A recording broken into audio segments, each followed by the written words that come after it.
Hey guys, welcome back. So today you probably will notice that we're a little bit out of character or out of uniform, shall we say.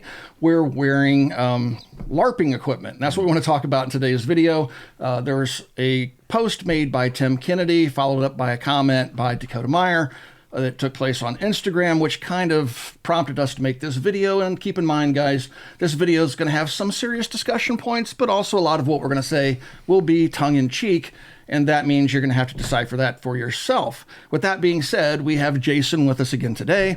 He is in true full battle rattle with the bump helmet, hearing protection, missing his nods though, so we'll have to ding him for that. So yeah, other helmet for that. That's in the other ballistic helmet. Yeah, this one's just the bump one. For, that's just the bump one. You didn't okay? Didn't expect anybody taking shots at you today. Through the door. No.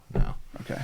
No. So you have different levels of LARPing depending on the threat level. Depending on where I'm at, you know, if there's like explosives around and things of that nature, I'll wear the ballistic helmet. And, you know, but for walking through doorways and things like that, I want to be safe. Good knowledge. Right. Oh, then Pat, I almost forgot you were there. Pat's with us as well today, and he as well is wearing his kit. And then I'm wearing a chest rig. I don't typically wear body armor. I don't typically wear a chest rig, but I do have the equipment and do use it from time to time. I need to get you situated there. You might need to visit a PX. A public PX? Yeah. I shop on Amazon all the time. That's where I got most of the stuff. Oh, right. The public PX. Nice. Yeah. Got to get you some body armor. So let me start off this conversation by reading the post from Tim that kind of started it all. So he made a post on Instagram, and it says, it's copying a news story, and then he adds his commentary at the bottom. Russian tank ace 25 crowned world champion in international war games contest is killed after Putin sends him into real war in Ukraine. And then Tim added to that, this is what happens when people that play games and think they are tough online enter the real world. LARPers should never go to war, just like when ninjutsu or kung fu masters get in real fights. There's a big difference from your perception to reality.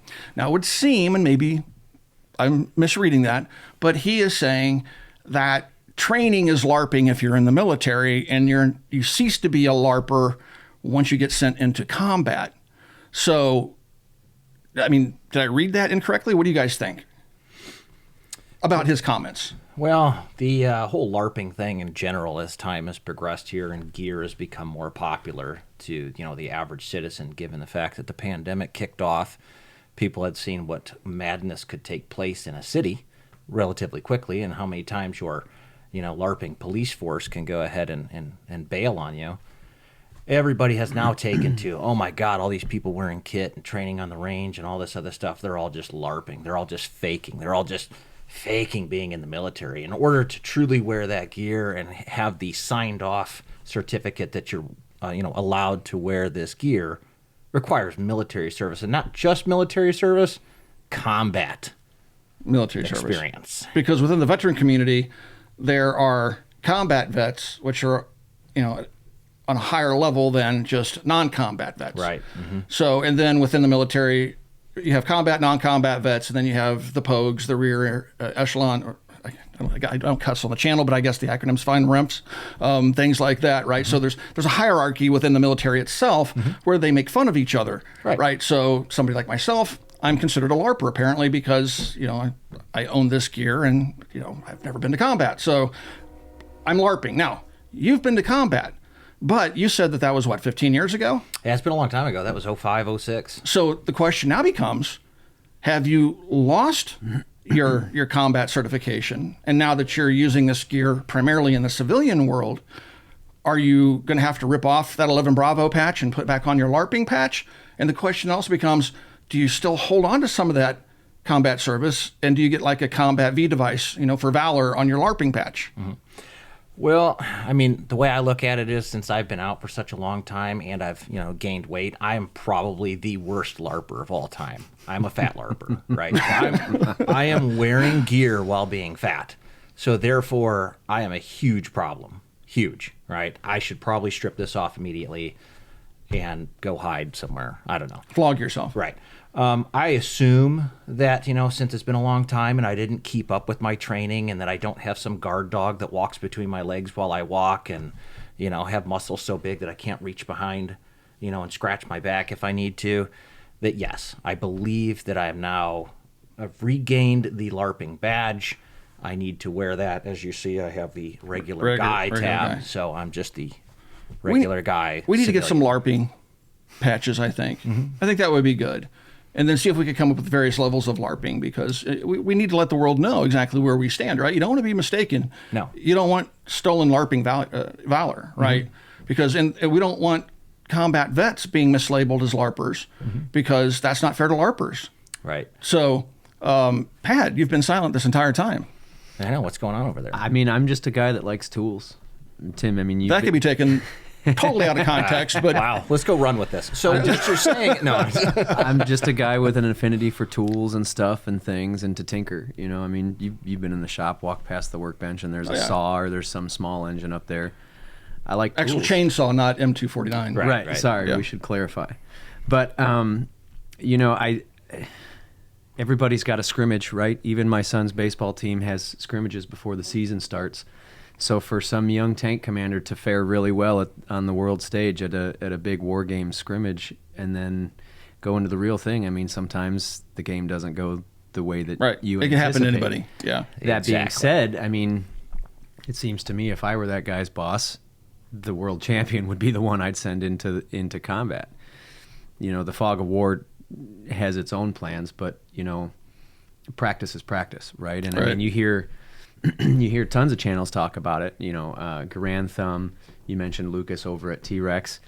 Your gear, your tools, your stuff is just stuff unless you are familiar with it. I mean, you don't go and pick up a chainsaw or pick up a brand new, you know, lawnmower without, you know, at least reading the instruction manual first. And it's the same with any other tool. This is all inanimate objects that have a very specific purpose, and I think that the ability for Americans to own those tools for that purpose, should it ever arise, I think it's a good thing.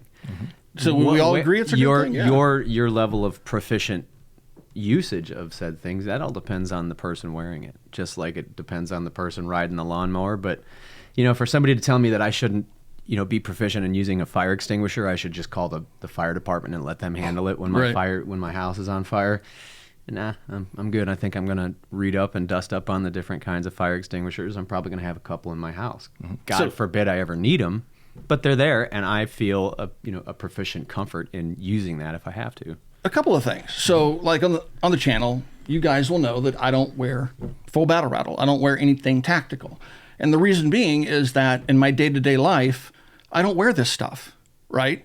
I have no need to wear this stuff. I like to have this stuff. I mean, you know, going through COVID, potential collapse of the economy, you know, we're seeing another recession coming our way. Any number of things can go wrong where you might need to have armor and kit ready to defend yourself, where you can grab it, throw it on and whatnot, right? But 99.999% of the time, and statistically speaking, I'll live my entire life without ever having gotten into a gunfight, much less lived through the complete collapse of society, and thus requiring this gear. So when I go out and I shoot using the equipment I would probably most likely be carrying at the time, which would be my carry handgun, a t-shirt, blue jeans, or my Eddie Bauer tactical pants, whatever, right? Me going out and practicing over and over and over again with all this strapped on me, and then going to McDonald's and finding myself in a gunfight, I've been training wrong the entire time, right? I'm not saying it's a bad thing. And I do think that, you know, first of all, it's a lot of fun to go to training classes. We've all been to them, I believe, at this table. It's fun. It's enlightening. You certainly learn something. But, you know, at the end of the day, should civilians be doing that stuff, and should they have the right to buy body armor and stuff like that? In my opinion, absolutely. And do I think you're some detriment to society or worthy of scorn? No. Well, I mean, the whole Second Amendment is based upon the fact that we are the militia, that we have an obligation to protect and defend that Constitution, whether or not we signed on the dotted line at some point in our lives, right? That's what, you know, so many people still believe. They believe that oath that they took 30 years ago still stands today, right? And we take it seriously. Yes, so absolutely. Do I think it's funny when, you know, you see people LARPing and, you know, going out, clearly they don't know what they are doing. I mean, just one thing that popped in my head: all the negligent discharges before they finally disappeared the NFC. Remember the guys that were shooting the ground and having you know all sorts of accidents with their weapons before they finally disappeared. They may have arrested the leader or whatever. You know, that's kind of what I think of when I think of LARPing, because if you take a look at the pictures from some of those protests, most of those guys didn't even have sights on their weapons, and you know, it was rather comical. And so I can see the comedy in some of it, but there are other guys that we know that come into the store that spend an awful lot of time on the range practicing with their gear, and they are very proficient. And it's not unheard of for the military to go outside of military circles to get training from civilians. Exactly. Right? It does happen because in competition at Thunder Ranch, they're constantly, because they shoot every single day, they may come up with something that the military goes, oh, hey, there's something to that, because they take those classes too. So to completely dismiss the civilian element is in poor judgment, I think.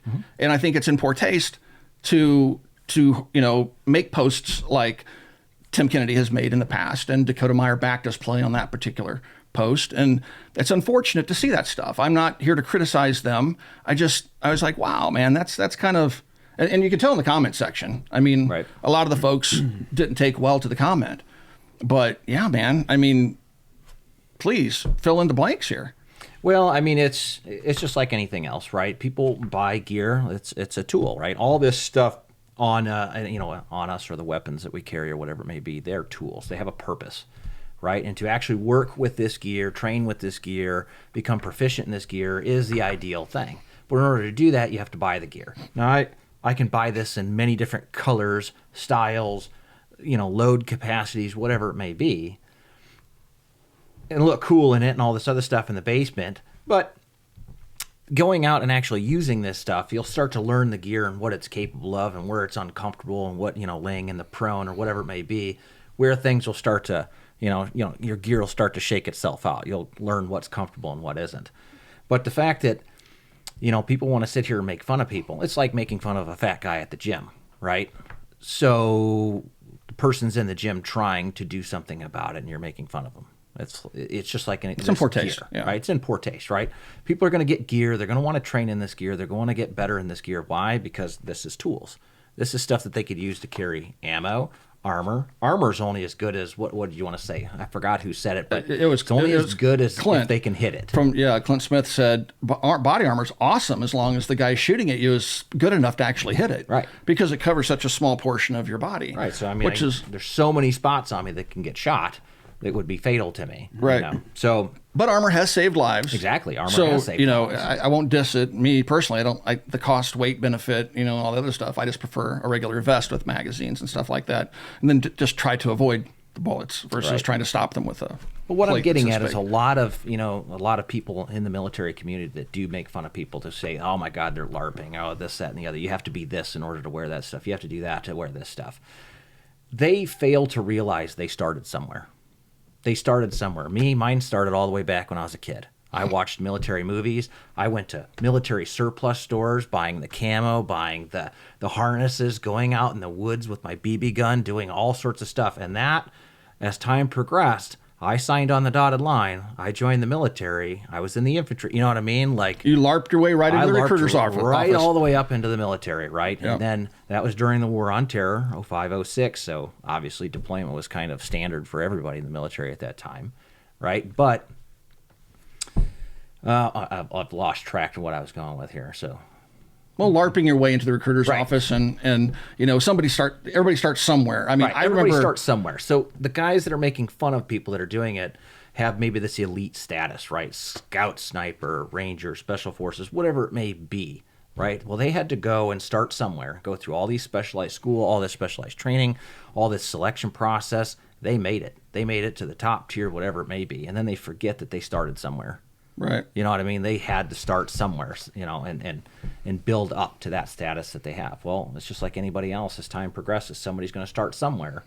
And it could be an average citizen wearing this gear that could do the most heroic thing. Man, I've seen average people do some outrageously over-the-top stuff. Yep. When an emergency happens, when a crisis happens, I've seen some regular old Joes that are the most unassuming, guy or gal, and when the time to rise happens. I mean, look at after 9/11, countless people who we will never know their stories of heroism and courage and integrity helping out, who will remain nameless and probably would prefer to.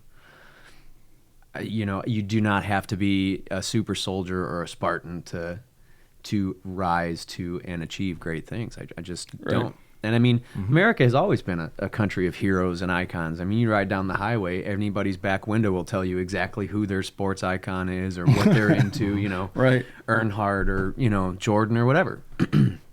It's no different. You know, you see people like you were talking about, you know, from a young age, you see those soldiers, police officers, firefighters, people in your community that are your heroes. Like, someday I'm going to do that. I want to be part of that fray.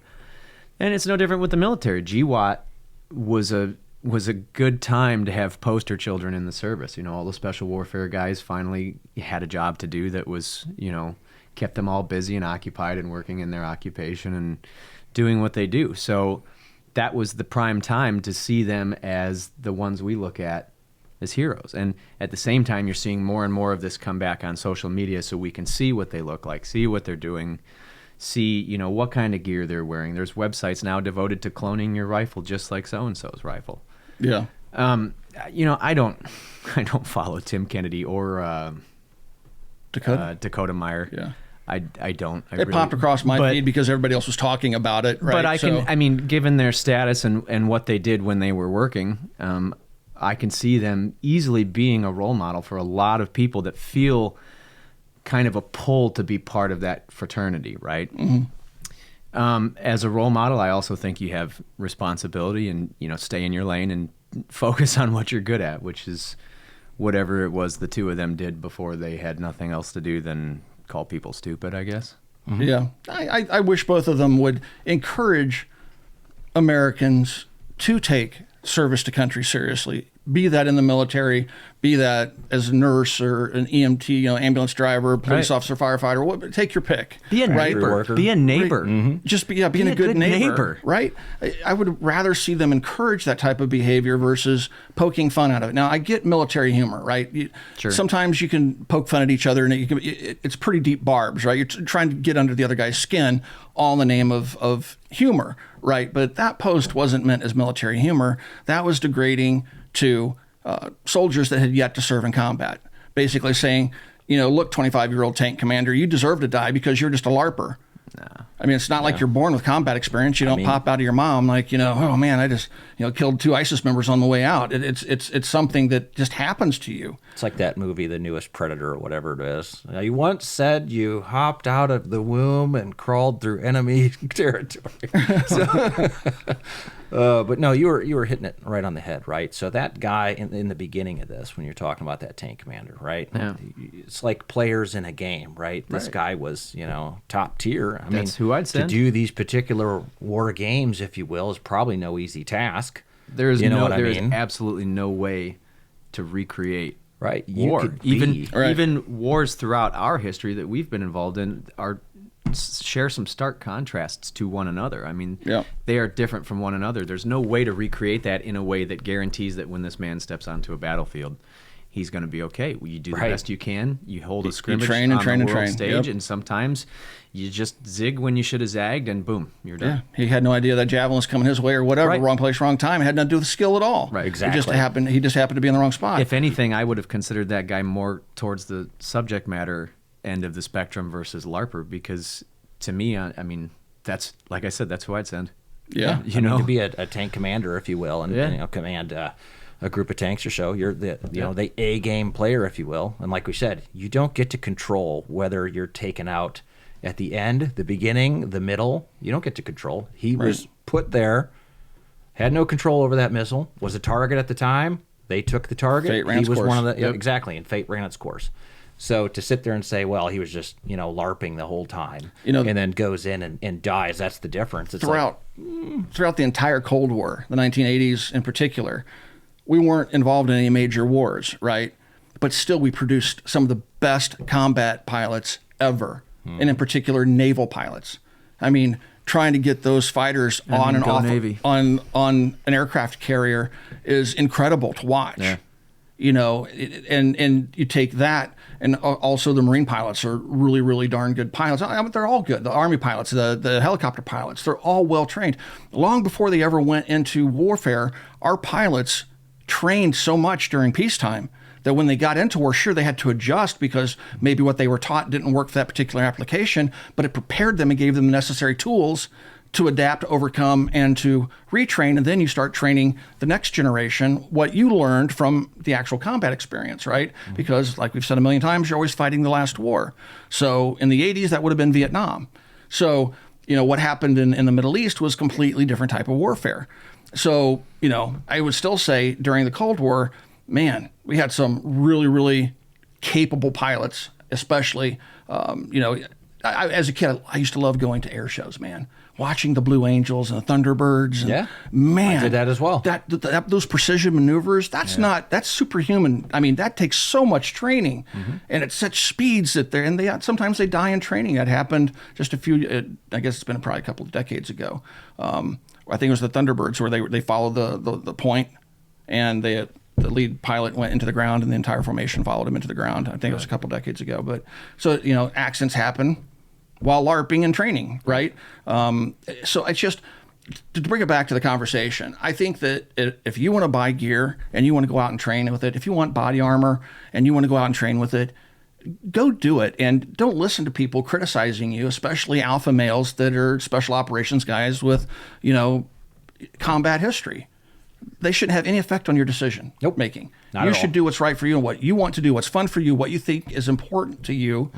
And, you take the guys over at T-Rex Arm, Lucas is a perfect example. I mean, that guy can run around and shoot incredibly fast, reload incredibly fast. I mean, he lives and breathes that stuff. And he takes his training super serious. He does. As one should. And the members of his company do as well. Like, they have range days as a company, and they go out and they train. And people would say, well, if you want to do that, you need to go sign on the dotted line, and you need to become, special forces. You need to become a Marine. You need to become, a PJ. Right? It's like, no, you don't. No, you don't. That's a decision you make. That's a decision you make inside, but it's a completely different decision whether or not you decide to LARP, right? So I like my LARPing gear. I think it's sexy on me. It's flat, dark earth. I 100% agree. If you want to buy and use this gear, do it. Absolutely. Go out and buy as much gear as you want. Play with it. Mess around with it. Wear it. Train with it. Whatever it is. Don't wear it. Don't train with it. I don't care. Right. You know what got me on it? When I got out in 2012, and not long after, or maybe it was while I was getting out, there was some legislation that had been introduced. Some senator didn't want us to have body armor. That they're about to do it again. I didn't give it a second thought until they didn't want me to have it, and I was like, well, hell, I better get some while the getting's good, because while I don't immediately recognize a need for it, that can degenerate pretty quickly. And, if history's taught us anything... This person I shall not name that recently shot up a store was wearing body armor, and there was a retired police officer providing security, and he, I guess, was armed with a handgun, and he scored at least 1 or 2 hits on the gunman, but the armor stopped it. And so that will cause Congress and state legislatures and federal legislators to try and pass laws banning the use of body armor. So they don't want you to have guns, and they don't want you to have passive armor to defend yourself. They probably don't want you to have pepper spray. They don't want you to have pocket knives. And yet they're under no legal obligation to provide you services of safety. Just call the Green Berets, Tim, and they'll take care of it for you. Yeah, martial law fixes everything. You shouldn't need any body armor of your own. You've got people you can call for that. Yeah. I can just tag Tim Kennedy on IG. And if anybody breaks into your house, just call the policeman. Yeah, absolutely. And Tim, I just want you to know, all in good humor. We're just joking about the post, right? I'm sure he's probably going to watch us. If he does, maybe he won't. He'll be all twisted in knots and, roast me on Instagram. But we're just trying to have a conversation about the whole issue of LARPing and whether or not people should buy and use equipment like what we're wearing in today's video. I know. This is America. You do what you want. Right. Exactly. Before they This is make it America. illegal. Right. Before they make it illegal. Before they make it illegal. Do what you want. Do what you want. And that's the thing. And this is, again, I'm going to steal this from Lucas, because I heard him say it again. And I'll say this again: you don't have to sign on the dotted line to serve America. No, you don't. Teachers serve America. And I mean, while there's some psychotic teachers out there trying to indoctrinate kids, there are, like at my school, good teachers out there that are teaching good American values to the kids. There's factory workers that build stuff for Americans, give American jobs so Americans can keep moving. Police, fire, EMS. Farmers Farmers yeah. feed America. I mean, there is people that work and serve America that don't have to sign on a dotted line to go fight for whatever it may be. And who are Oil, you to gold. criticize what they decide to wear Right. and what they do on their Saturday afternoons? So if I want to wear this stuff and train with it and do whatever, that's great. I mean, I probably gained that LARPing badge back, like you said, since it's been like 15 years. But you get the Combat V device, Right. so you're good to go. I should be good. All right, guys. Well, I hope you enjoyed today's conversation. I think just to wrap things up in a nutshell, if you guys want to pick up kit, you want to buy body armor, you want to go out and train with it, you want to go and take classes, go do it. There's nothing wrong with it, and don't let other people tell you what is bad or uncool or try to talk you down, because it's, in the end, what they think doesn't matter. You do you. Guys, if you enjoy the content that we produce here at the Military Arms Channel, please take a moment to become part of our Patreon family. There is a link in the video description below. Also, right here on YouTube, you got that little join button underneath the video player you're watching right now. Mash that join button, and you can support us right here on YouTube in the age of demonetization. And last but not least, please swing by and check out coppercustom.com. You'll find plenty of LARPing gear there, and we'll talk to you guys soon. Take care.